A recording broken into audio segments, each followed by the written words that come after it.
सैनिक शासक को हटा के आंग सान सू की सरकार आ जाती है तो 50% वो चाइना की ओर रहती है, 50% इंडिया की ओर रहती है। तो भैया हम 50% गंवा के 10% में काय को खुश हो रहे हैं यहाँ पे। और यही तो मौका था हमें कोको आइलैंड वापस लेने का। अब कोको आइलैंड समझिए ये सबसे मेन चीज है। 1948 में हम लोग का एक आइलैंड था यहाँ पर अंडमान निकोबार के पास जिसका नाम था कोको आइलैंड। कोकोस मत समझिएगा, इसका नाम है कोको आइलैंड। और अगर कोकोस ले लेंगे तो कोकोस ऑस्ट्रेलिया का है, तो इसमें लास्ट में एस नहीं लगा हुआ है, ये कोको आइलैंड। अब नेहरू जी ने ना यहाँ पर 1948 में इस कोको आइलैंड को म्यांमार को गिफ्ट में दे दिया। देख रहे हैं नेहरू, यहाँ लिखा फोटो खींचना मना है, फोटो खिंचवा रहे हैं यहाँ पे कब ऐसे ऐसे, तो इन्होंने म्यांमार को दे दिया।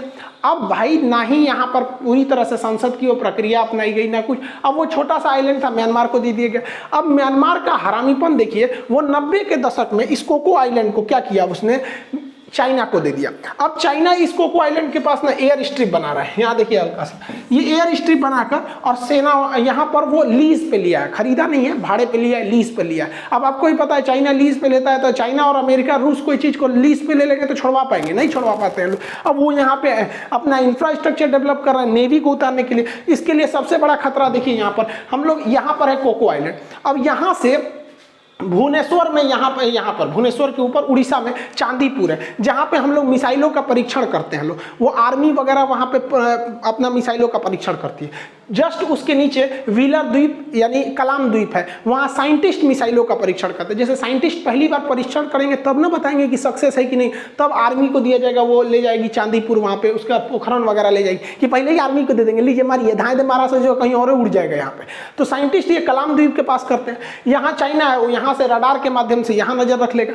उड़ीसा का या आंध्र प्रदेश के पास यहाँ पे नीचे आपका श्रीहरिकोटा द्वीप है, उस श्रीहरिकोटा द्वीप पर यहाँ पर इसरो के लॉन्चिंग स्टेशन है। तो यहाँ से ये बैठे बैठे हमारे इन तीनों चीजों पे नजर रख रहा है। तो एक 1948 की गलती जो हम लोगों ने गिफ्ट दिया था, तो हमें लगा था कि म्यांमार हमारा साथ दे देगा। देखिए इतिहास से सीखिए, इतिहास से हमने यही सीखा है कि इतिहास से हमने कुछ भी नहीं सीखा है। तो हम लोग म्यांमार को खुश करने के लिए दिए, लेकिन म्यांमार में जब सेना आई तो वही सेना इसको भाड़े पे दे दी, किसको, चाइना को। फिर मोदी जी यहाँ गलती कर रहे हैं, उनको लग रहा है कि म्यांमार को हम हल्का सा साथ नहीं देंगे, वोट में एब्सेंट हो जाएंगे तो म्यांमार की सेना हमारा साथ नहीं देगी, कुछ नहीं देगी, यहाँ से जो और बढ़ावा दे देगा। तो बताइए यहाँ से तो हम गई भी किए। इसके अलावा आप देखिए एक और गलती कहाँ से हो रही है कि ये जो है हम लोग का, ये म्यांमार है, ये इंडिया है यहाँ पर, तो ये तो 3 जगह तो नजर रख ही रहा है चाइना यहाँ से। इसके अलावा इस कोको आइलैंड पे से चाइना क्या चाहता है, चाइना का जितना व्यापार होता है वो इस रास्ते से होता है यहाँ पर। तो उसको पता है कि ये जो पतला रास्ता है मलक का,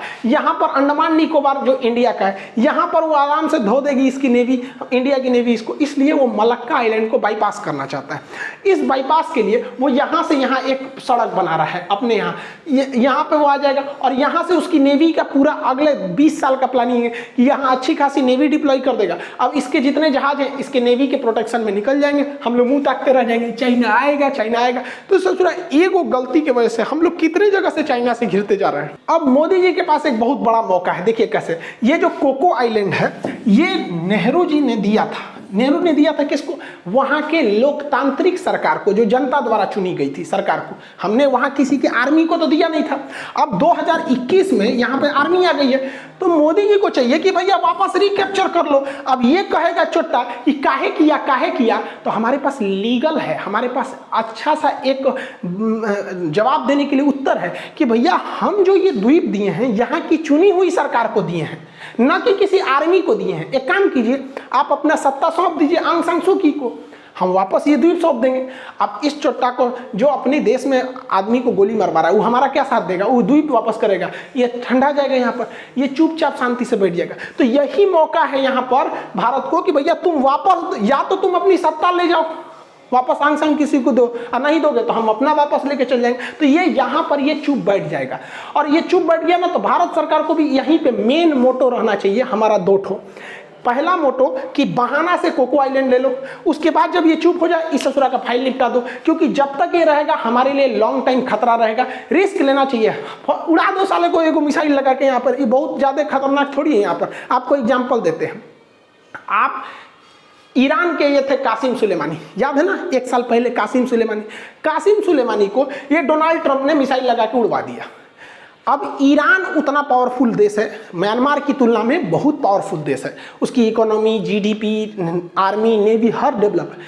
क्या कर लिए ये, हसन रूहानी क्या कर लिए, चिल्ला के रह गए, बदला लेंगे, बदला क्या बदला लेंगे, उछल गया उपकलवा, जो बाइडन आ गए, अभी लोग अमेरिका के पीछे पीछे लग रहे हैं, हाँ हाँ अब इजराइल इनको धमका रहे हैं, कुछ हुआ, कुछ नहीं हुआ, मार दिया वहाँ पे, दुनिया पूछी कहाँ मारा कहाँ मारा, तो कर आतंकवाद फैला रहा था। तो भैया हमारे पास भी सिंपल सा रास्ता है, ये वाला एरिया रखाइन प्रांत है, यहाँ से बहुत सारे उग्रवादी भारत में घुसते हैं, और ये हमारा पूर्वोत्तर आज से 20 साल पहले इतना अशांत था इस म्यांमार की वजह से, तो हमारे पास भी बहाना है, मार मिसाइल धाए दे उड़ जाएगा, ये चश्मा वाला काम खत्म यहाँ पर। अब जब उड़ गया तो ऑटोमेटिक सरकार में आ जाएगी। अब आप कहेंगे कि इतना आसान कैसे है भैया, या तो आप हम हिंदुस्तान वाले अमेरिका से खुद को मतलब, आप अमेरिका एग्जाम्पल हम आपको दिखा दिए, जब ईरान जैसा देश कुछ नहीं कर पाया तो क्या कर पाएगा ये देश, यहाँ पे म्यांमार क्या कर पाएगा, इस बहुत बड़ा देश तो है, इसके खिलाफ में 119 देशों ने म्यांमार यूएन में जब वोट किया, तो जब 119 देश इसके खिलाफ है तो क्या कर पाए।